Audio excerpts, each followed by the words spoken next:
Good morning everyone, মাই happy family. সবাইকে happy Sunday. আশা করছি সবাই খুব ভালো আছে, আমিও খুব ভালো আছি। তো সকাল সকাল তো দিন স্টার্ট হয়ে গেছে, আর আমার মুখে আলোর এফেক্টটা দেখে বুঝতেই পারছো কি রোদ বাইরে। এখন 10:45 থেকে 10টা বাজে 10 মতো। হ্যাঁ, মানে ভাবা যাচ্ছে না এত রোদ, এত রোদ এখন বাইরে। মানে তোমরা তো জানোই যারা কলকাতায় রয়েছো, কী হারে দিন দিন কীভাবে গরম বাড়ছে। আজকে তো শুনছি 42 ডিগ্রি থাকবে। আমি জানি না এত গরমে মানুষ বাঁচবে কী করে। আমাদের তবু ছুটির দিনে আমরা ঘরে থাকতে পারি, এরকম অনেক মানুষ আছে যারা ছুটির দিনে, ছুটির দিন বলতে তাদের কিছু নেই, তারা সকালে বেরোবে, বিকেল অবধি কাজ করবে, তবে তারা একটা টাকা পাবে, সেই টাকা দিয়ে তারা ঘরে জিনিসপত্র নিয়ে যাবে। এরকম প্রচুর মানুষ আমাদের কলকাতার আদার গ্রামের দিকে রয়েছে। তো গ্রামের দিকে যদিও মনে হয় আমার গরম কিছুটা কম, বাট কি করে কি যে মানুষ রাস্তায় বেরিয়ে কাজ করাটা কি যে ডিফিকাল্ট হয়ে গেছে। মানে আমি সামান্য যাতায়াতের পথে ফিরি যখন, আমার এত কষ্ট হয়ে যায়, এত কষ্ট হয়ে যায়। যারা রোদে থেকে যারা কাজটা করছে কন্টিনিউ, তাদের যেন ভগবান সুস্থ রাখুক, এই আর কি। ভীষণ গরমে ভীষণ কষ্ট। এই গরমে আমি তাই এইমাত্র মাকে বলছিলাম, কিচ্ছু না, প্লেন মনে হয় যেন রাতের বেলা এক হাঁড়ি ভাত করে রাখো, সেই দিয়েই সকাল দুপুর চলে যাক। কি হলো? সেই দিয়েই সকাল দুপুর চলে যাক, আর ব্যাস এই এই খাওয়া দাওয়া, আর কিচ্ছু না। মানে রান্না করা তো কষ্টই, খাওয়াটাও কষ্টই গরমে। তো এই আর কি, গরমে তো আমার মধ্যে সবাই ভুগছো, নতুন করে গরমের গল্প দেওয়ার কিছু নেই। আমার একটু পাকাপাকা লাগতে পারে গরমের মধ্যেও, কম্বল কেন নিয়ে বসে আছি আমি। অ্যাকচুয়ালি এটা তো ওই রাতে এসি চালানো হয়েছিলো বলে একটু হালকা একটা পাতলা কম্বল গায়ে দিতেই লাগে, তো সেই জন্য এটা খোলা হয়েছিল। এখন বিছানাটা গোছাবো, চা খেলাম সবে, বিছানাটা গোছাবো, সময় একটু দরকারে বেরোচ্ছে, এক্ষুনি চলে আসবে। তারপর যাবো হচ্ছে ব্রেকফাস্ট বানাতে। মানে উনুনের সামনে, আগুনের সামনে যেতে ইচ্ছা করে না, কি বলবো বন্ধুরা, যাওয়ার কোনো ইচ্ছেই নেই, বাট যেতে তো হবেই, পেট তো মানবে না। চলো বিছানাটা গুছিয়ে ব্রেকফাস্টটা করি। মাল্টিটাও অস্থির অস্থির করছে, এদিক ওদিক ওদিক ওদিক করছে। এখানে জল রেখেছি, খালি জল খাচ্ছে, সে বারবার চলে যাচ্ছে। বিস্কিট দিলাম, বিস্কুটও খেলো না, কিচ্ছু খাচ্ছে না। এই আর কি, এখন ছায়া খুঁজছে ও। এই আমাদের এখানটা তো একটু বেলা না হলে ছায়া পড়ে না, তো এখানে এখন বসতে পারবে ও না, আসছে জল খাচ্ছে চলে যাচ্ছে। চলো, তো এখন আমি ফটাফট বিছানাটা গুছিয়ে ব্রেকফাস্টটা বানিয়ে নিয়ে আগে ঘরে এসে খাই। আমি ব্রেকফাস্ট বানাতে বানাতে সময় চলে আসবে। চলো সকাল সকাল দিনটাকে স্টার্ট করি। আশা করছি আমার সাথে সারাদিন কাটাতে তোমাদের খুব খুব ভালো লাগবে। এখন দিন থেকে স্টার্ট করি। এই একগুচ্ছ জামা কাপড়, এগুলো দেবো হচ্ছে এখন মেশিনে, এখন না একটু পরে দেবো, তার আগে ব্রেকফাস্টটা বানাবো। আগে অফ করে আসি সব কিছু।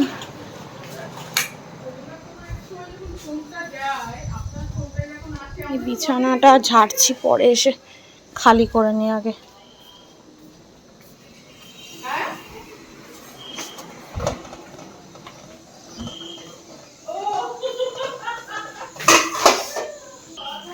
আজকে টক ডাল আলু ভাজা হওয়ার কথা ছিল, বাবা আবার মাছ নিয়ে চলে এসছে। দেখি মাছটা বলবো ফ্রিজে রেখে দাও, আর দরকার নেই মাছ ভাজার। ওদিকে দুধ জল দিতে বসিয়েছি, আর এদিকে গার্লিক ব্রেড করবো বলে একটু ব্রেডটা, এই বাটারটা একটু গলিয়ে নিয়েছি। আর আজকে আর রসুন ফসুন কুচোনো বিন্দু মাত্র ইচ্ছে নেই, আজকে প্লেন একদম ইয়ে করবো। এই যে ginger garlic paste, ginger garlic paste না, এটা শুধু গার্লিক পেস্ট, এটা দিয়ে চালিয়ে দেবো হালকা করে। আর পারছি না, যা লাগবে লাগবে, ভালোই লাগে খেতে। একটু অ্যাভয়েড করি কেন, নিশ্চয়ই এর মধ্যে প্রিজারভেটিভ দেওয়া থাকে, যার জন্য অ্যাভয়েড করি, বাট আজকে আর কিছু করার নেই, খেয়ে নিতে হবে।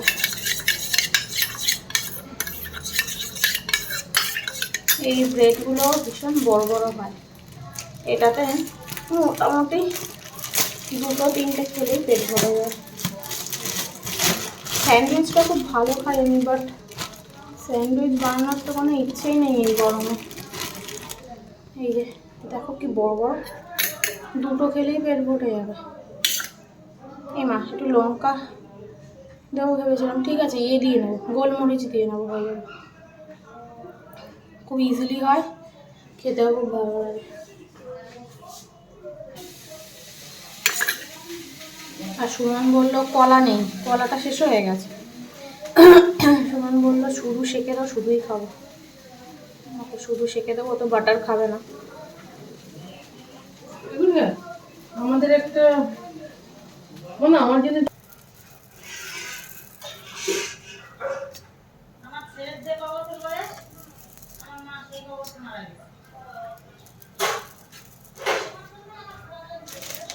তো সপ্তাহের আদাটা ছুলে রাখলাম, আর এই কর্নগুলো বেশি হয়েছে, এগুলো শিশিতে ধরছে না, এগুলো সেদ্ধ করে রাখবো, বিকেলে খেয়ে নেবো। এই টুকটাক কাজগুলো এগিয়ে রাখলাম, রান্না মা করবে। এবার এগুলোকে ফেলা যাক, এটা বেটে এবং যাব হচ্ছে স্নানে।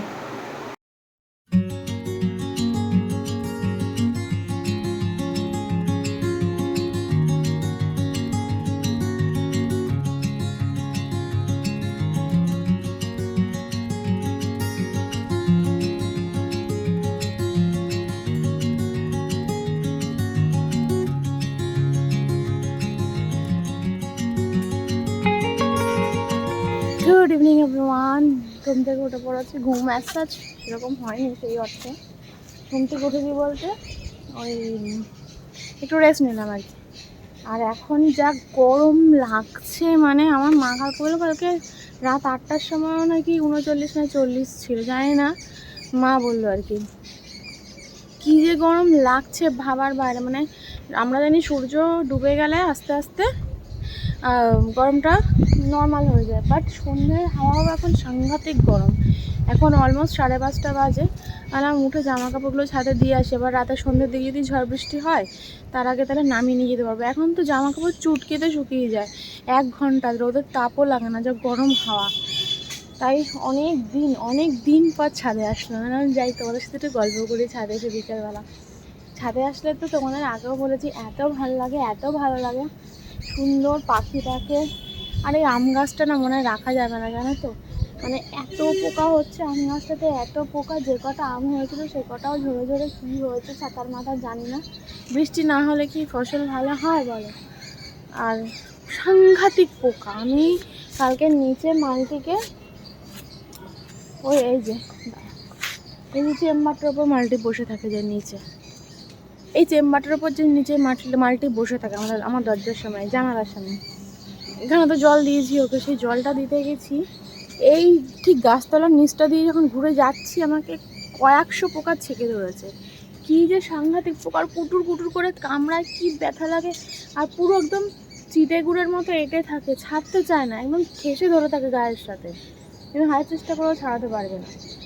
ওই জন্য আমি এতদিন মা বলেছে আমি তো দেখিনি, আজ প্রথম দেখলাম পোকাগুলো, কি সাংঘাতিক পোকা।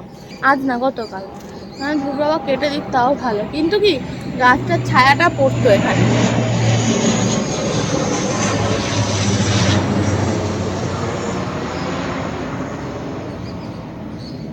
গাছটার ছায়াটা এই ঘরটার মধ্যে দোতলার ঘরটায় পড়তো, তাতে আখেরে লাভ কিছু হতো না। যাই হোক, তো সেই আর কি। সুমনও ছিল তখন উপরে, সুমন এইমাত্র নিচে গেল। তো আমি 10 মিনিট দাঁড়িয়ে নিচে যাব। ছাদে উঠি না এত দূর ঠেলে গুটিয়ে উঠতে ইচ্ছা করে না, বাট উঠলে বেশ ভালো লাগে, মনে হয় না কিছুক্ষণ তাকিয়ে ঘুরি। বাট সমান তালে গরমটাও যা চলছে, ছাদেও এখন আরাম নেই, হাওয়াটাও গরম, এই যে হাওয়া দিচ্ছে কিন্তু হাওয়াটাও গরম হাওয়া। তো জামা কাপড় নিতে আর আমি আসবো না, বলে দেবো কাউকে, মা নয়তো অবশ্য না এসে পরে নিয়ে যাবে, এই আর কি। চলো, এখন বেরোবো কি না জানি না, কোনো প্ল্যান নেই বেরোনোর, অ্যাজ সাচ কোনো প্ল্যান নেই, বাট একটু কুলফি খেতে ইচ্ছা করছে। শুধু কুলফি খাওয়ার জন্য জামা প্যান্ট পরে বেরোবো কিনা, নাকি সুমনকে আনতে বলবো জানি না, কিছু একটা করবো। চলো নিচে গিয়ে একটু দেখি, একটু রেস্ট নিই, নাকি মোবাইল ঘাটাঘাটি করি। ওই 6টা 6:30 নাগাদ যা করবো দেখা যাবে। নিচে যাওয়া যাক, চলো। এখন ঘেমে গেছি, কথা বলছি ওটাই ঘেমে গেছি, চলো। আর প্রত্যেকবার আমি ছাদে ওদের জন্য, পাখিদের জন্য একটু খাবার, একটু জল রাখি ছাদে গরমকালটা, বাট এবার যেহেতু ছাদে খুব একটা বেশি উঠছি না, এই গরমে আর খুব একটা বেশি ওঠা হয়নি, ওই জন্য আসাও হয়নি, দেওয়াও হয়নি ওদেরকে। আর এই আর কি, নিজে না বাঁচলে অন্যকে কী করে বাঁচাবো বলো? নিজের প্রাণী ওষ্ঠাগত গরমে আর পারি না। চলো নিচে যাই। রান্নাঘরে এসে দেখলাম একগুচ্ছ বাসনটা আমার আবার সহ্য হয় না। রান্নাঘর অপরিষ্কার থাকবে এটা আমি ভাবতেই পারি না, ওই জন্য মানে যতক্ষণ পারি করে যাই, কারোর ভরসায় রাখি না। তো রান্নাঘর ক্লিন মানে আমার শান্তি। এখন বোতলগুলোয় জল ভরবো, ব্যাস যাবো ঘরে এইটুকু সময়ের জন্য ঘেরে পুরো স্নান এক্ষুনি ঘরে গিয়ে পোশাক বদলাতে হবে।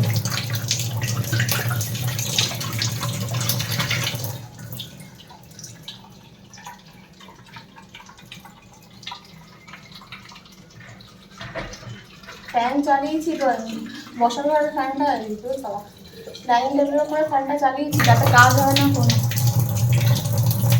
আর ফ্যানটার এত আওয়াজ, ফ্যানটা চালিয়ে তোমাদের সাথে কথা বলতে গেলে তোমরা আসলে শুনতে পাবে না। একে জলের আওয়াজ, তারপর আবার ফ্যানের আওয়াজ। এবার যা হচ্ছে ঘরে গলা শুকিয়ে গেছে, জল খেতে হবে। তো বাড়িতে এসে হচ্ছে ছোটো মামা শ্বশুর আমার, মানে সুমনের ছোটো মামা। তো এখন চাটা কিছু খাবে না বলছে, যা গরম পড়েছে কারোর চায়ের রুচি থাকেও না। তাই ভাবলাম একটু দই রয়েছে, দইয়ের শরবতটা করে দিই। অন্যান্য দিন দেখো এরকম প্যাকেট প্যাকেট দই থাকে, আজকেই দইটা প্রায় সীমিত। যাই হোক যেটুকু আছে করে দিচ্ছি, হয়ে যাবে, 1 গ্লাস হয়ে যাবে মামার জন্য। আর দইয়ের প্যাকেটটা আমি সবসময় ধুয়ে নিয়ে জলটা দিয়ে দিই। কেউ আমাকে আবার কিপটে ফিপটে বলো না বাবা, একটুও জিনিস, খাবার জিনিস একটুও নষ্ট করতে চাই না আমি। ব্যাস এই জল দিয়েই লাস্সিটা করে ফেলবো আমি, বুঝলে। তো সুমন বলছিল আমি করে দিই, সুমন আবার একটা অন্য কাজে গেল, তো চলে আসবে এক্ষুনি। তো আমি রেডি করতে থাকি জিনিসগুলো, ও এসে তো আবার ঘুটিয়ে দেবে এখানে। হয়ে যাবে। চিড়ে দিয়েছো? না তুমি ঘুটুনিটা নিয়ে আসো, ওই যে টেবিলের তলায় চলে গেছে। কি বলে এটা? ডালের কাটা নামটা মনে। তো সুমন মাস লাস্সি ফাস্সি ভালো বানাতে পারে, আর ও বাড়িতে থাকলে ও বলে ওই বানিয়ে দাও, অথচ ও যখন অফিস থেকে আসে ওকে আমি বানিয়ে দিই। যাই হোক, তো দিয়ে দিই এটা মামাকে। তারপরে কি করবো না করবো বুঝতে পারছি না, গরমে বেরোতে ইচ্ছা করছে না, বুঝলে। ভাবছি বা ঘরেই থাকি আর কি, তেমন কোনো ইম্পর্টেন্ট কাজও তো নেই, সেই জন্য আরও বেরোনোর কোনো ব্যাপার নেই।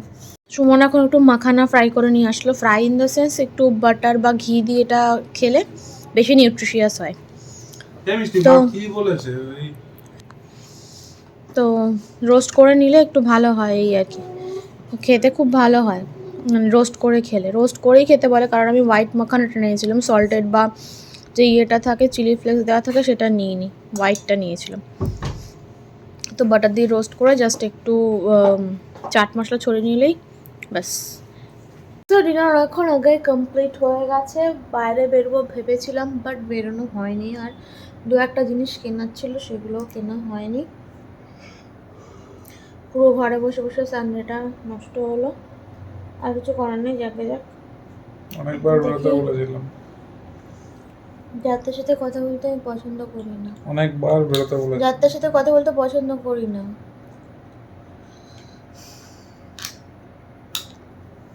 খড়ের গাদায় আগুন দেওয়া বোঝো তো? খড়ের গাদায় আগুন দেওয়া হয় সবসময়, খড়ের গাদাতেই আগুনটা দেওয়া হয়। একদম যে আগুনটা দেয় তার খোঁজ আর পাওয়া যায় না, কে আগুনটা দিয়েছে। মিথ্যে। খড়ের গাদাটা যখন জ্বলে তখন সবাই দেখে খড়ের গাদা জ্বলছে, কেন জ্বলছে, কে আগুনটা দিল সেটা দেখার কেউ প্রয়োজন মনে করে না।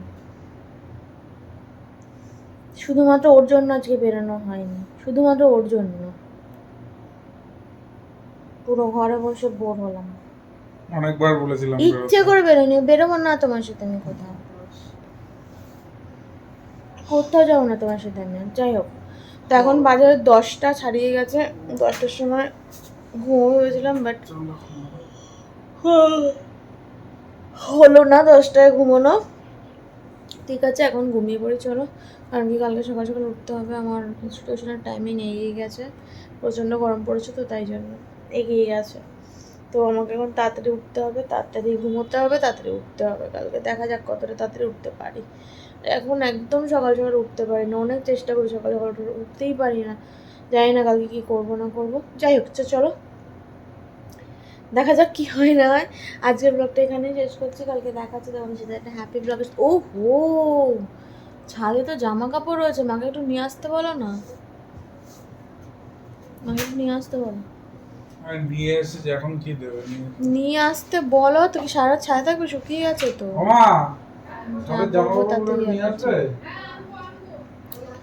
তো এই আর কি, কাজ শেষ হয় না, রাখো। আচ্ছা ঠিক আছে। যাই হোক, তো মাকে আনতে করে দিলাম, মা এনে অন্য ঘরে রেখে দেবে, আমি পরে কালকে নিয়ে নেবো। চলো কালকে দেখা হচ্ছে তোমার সেটা হ্যাপি ব্লগে, সেটা তখন সেই ভালো থেকো, সুস্থ থেকো, সাবধানে দেখো। ভিডিওটা ভালো লাগলে লাইক সাবস্ক্রাইব করে দিও। আর দেখা হচ্ছে নেক্সট কোন এক্সাইটিং ব্লগে তোমাদের সাথে। ততক্ষণ জন্য গুড নাইট, টাটা।